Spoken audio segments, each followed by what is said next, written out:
పాసిపోతున్నా నీ తంట వస్తున్నా విజయవ్వ బ్రహ్మణేసిన ముడి ఈడికి దేవుతుంది ఇక నీ బాకి నా బాకి ఈడికి దేవుతుంది మన కొడుకు పైలవు మన బిడ్డలు పైలవు ఓ కోడల మానసమ్మ ఓ కొడుక రమ్మన్న ఇక నీ బాబును పోతున్నా నా కోడల మానసమ్మ నేను పోతున్నా నా అన్న మనిషి విద్య కోడల మానసమ్మ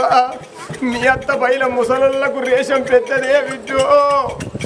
ఏదన్నా మాట అంటే అయ్యో మా అన్నదాని అనుకో నీకు కోపం వచ్చిన్నాడు మీ అత్తను మాట అంటే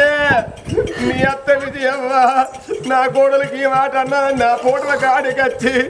మీ అత్త విజయవ్వ ఎత్తదే విద్యో ఇక నేను పోతున్నా ఓ కొడుక రవ్వన్నా మీ అవ్వ పైలవురా నువ్వు మాట అన్ననాడు చెల్లల్ల చెలికల్ల చెట్టు కేడుతుంది మీ అవ్వ గుట్ట కేడుతుంది రా కొడుక ఇక పేదోళ్ళు బావనైన పెద్దోళ్ళు కొడుక నా కొడుక రవ్వన్నా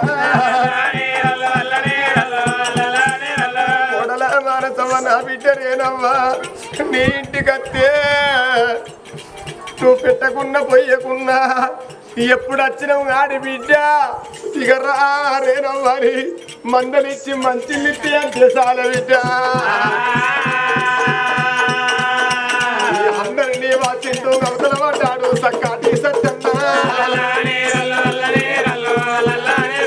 సుందరగిరి గ్రామంలో ఏడి సత్తన్నా మరి ఏ వాడా లేడా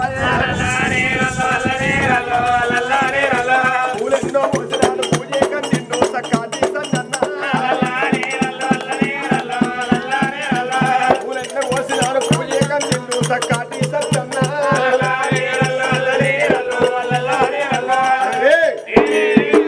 బలుగు సత్తన్న పేరు మీద మరి రామారామ అనిపించింది స్వర్గవందల ఆత్మతృప్తి కావాలి ఆత్మతృప్తికి రామరామ అనిపించిందయ్యా ఈ కథ చెప్పించిన వాళ్ళకు ఈ కథ చెప్పిన వాళ్ళకు ఈ కథ తెల్లారాకి ఇన్నోళ్ళకైనా పుట్టింది ముచ్చం పట్టింది బంగారం కావాలి రామ రామ రామ రామ